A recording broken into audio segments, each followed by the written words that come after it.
Are you happy to celebrate Freedom Day? Are we a better country? Are you enjoying the fruits of this said freedom? Well, it seems depends on who you ask. Moloko, Moloto in Klerksdorp as well, along with Pule, Letshiwiti-Jones there as well. Let's start. I think let's go to Pule first. Pule, I want to start with you because you heard from residents a little earlier this morning. They were saying they're not even going to go to the celebrations where Moloko is. So Pule, let's come to you first. They were not happy at all with their living conditions.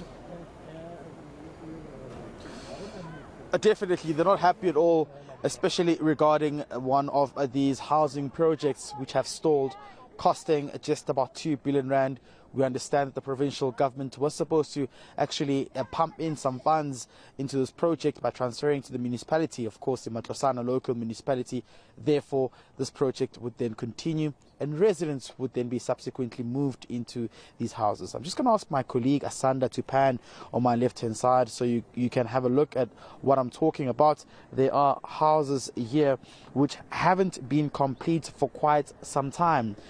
This is a project that has stalled, and the municipality says they don't have any answers. In fact, they pointing fingers at the provincial government, saying they are the reason behind the stalling of this project. And what we're seeing now is that residents are living in very harsh conditions, such as shacks, and most of the time they need to collect water using wheelbarrows in containers, traveling for kilometers just to try have access to water. These houses would, this project was supposed to include the building of roads, civic works, which includes electricity and water flow, and roof structure as well, roof repairing as well. But it has now come to a standstill. But let's get reaction from residents regarding some of the service delivery issues in this area and what today means for them. Dade, thank you very much for joining us this morning. I know you're quite disappointed with this project. Like you said, there's too many issues here. How do you feel? Firstly, let me introduce my name. My name is Moloko Mpuelang, Secretary of the Development Committee at Ratanang resident. Actually, there are too many issues here in Jacaranda regarding this project. I just going to touch some few issues. So I think the issue, the other resident here, they are going to touch some issues. I'm very disappointed as a resident here regarding our project. So because this project actually is a national one, it's a Catholic project. So we are very disappointed how the project is going. The project is going slowly.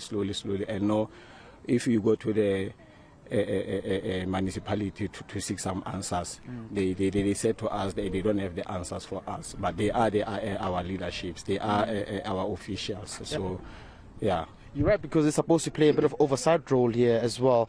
But how are the living conditions? No, actually the living conditions is not quite well. Truly speaking, it's not quite well. According to the RDPs, I'm not going to dwell too much into it because we do have a CLOs here who can come and explain everything regarding this. But life as a whole here at Ratanam, it's disappointing. It's disappointing because we have elders here. We don't have a communal toilet here. We don't have a communal water here.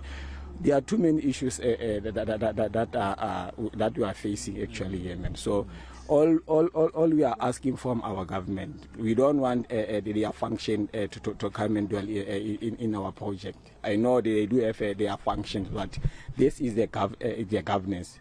They must try to differentiate a political issue and a governance one, because this one is a governance issue. Yeah. Yes. Let's talk about Freedom Day. The president is here today.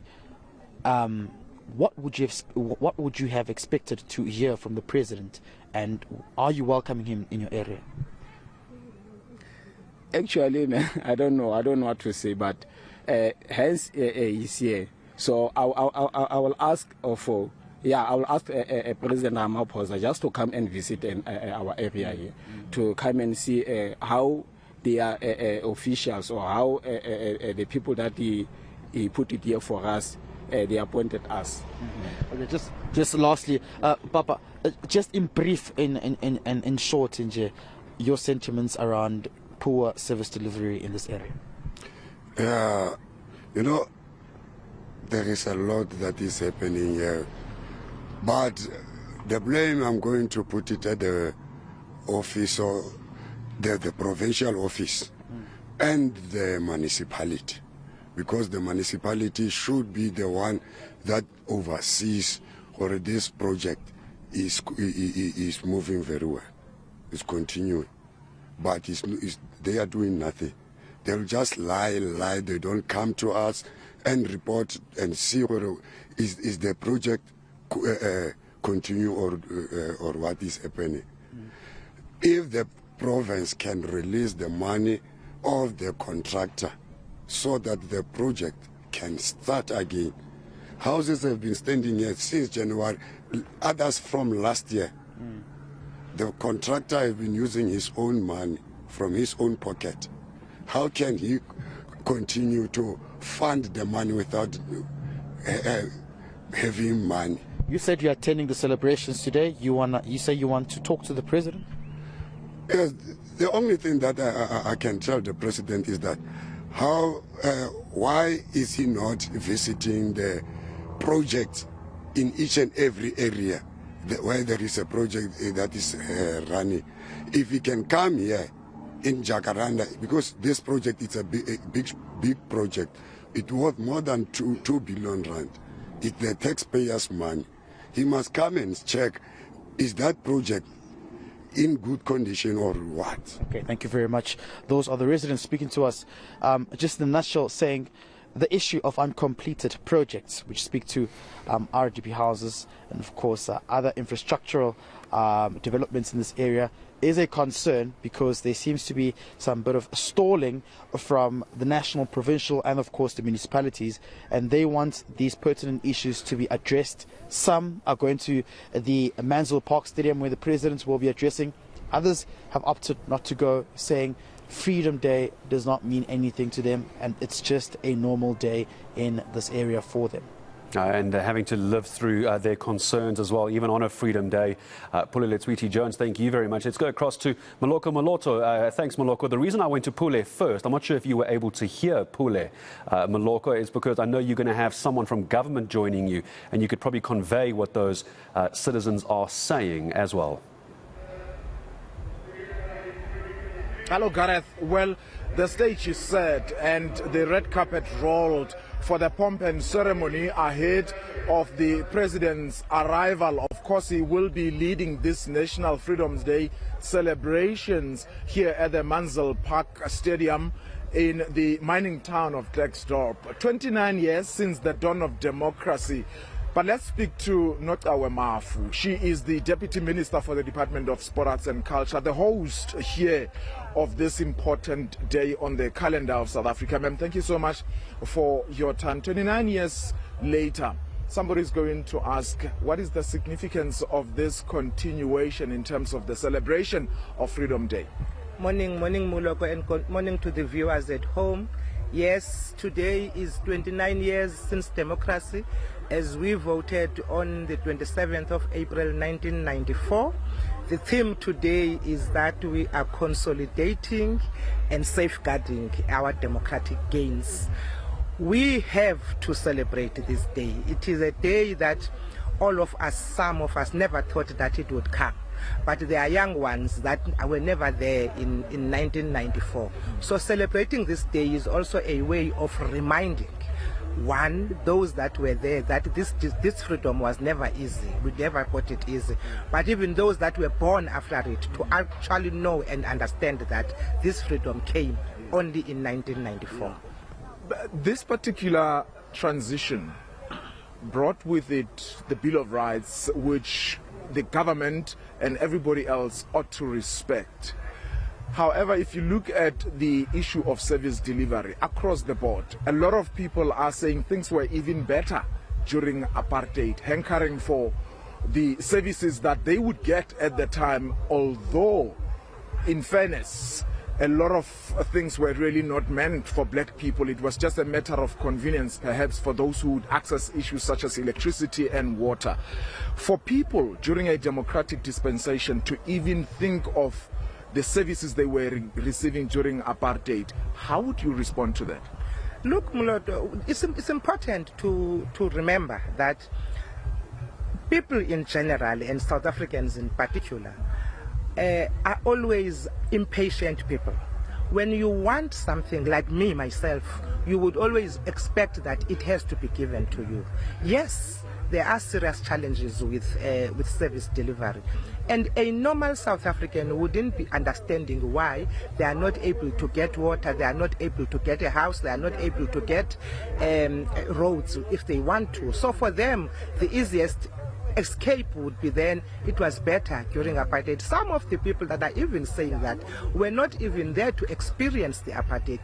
There is nobody who would have experienced the apartheid. Given the material conditions they find themselves living under and the abject poverty that many South Africans are subject to, do you blame them if they are saying during apartheid our parents were able to get jobs and all that, and here we have record numbers in terms of unemployment? I wouldn't, but I also wouldn't support them at the same time, because then what is wrong with what we are doing is that, one, probably government is not explaining enough what we have done from 1994 up to now. We need to communicate what we have done so far. The government has done a lot, but we are not communicating that enough. But for that person who is looking for water, what you have done is not important because it is what they want. Absolutely. I'm running out of time, but I want to take you back on the 26th of April 1994. The old South African flag was pulled down just before midnight, and the new South African flag was hoisted up. 20 million South Africans went out to vote, many of them for the first time. Ironically, just 2 weeks ago, the Supreme Court of Appeal actually dismissed an application by AfriForum that still wants to celebrate the old flag. Such issues, how helpful are they, considering the fact that people would say we have a freedom to choose what we want to celebrate, and others are saying it takes us back? Moloko, we have to consolidate and safeguard our democratic gains.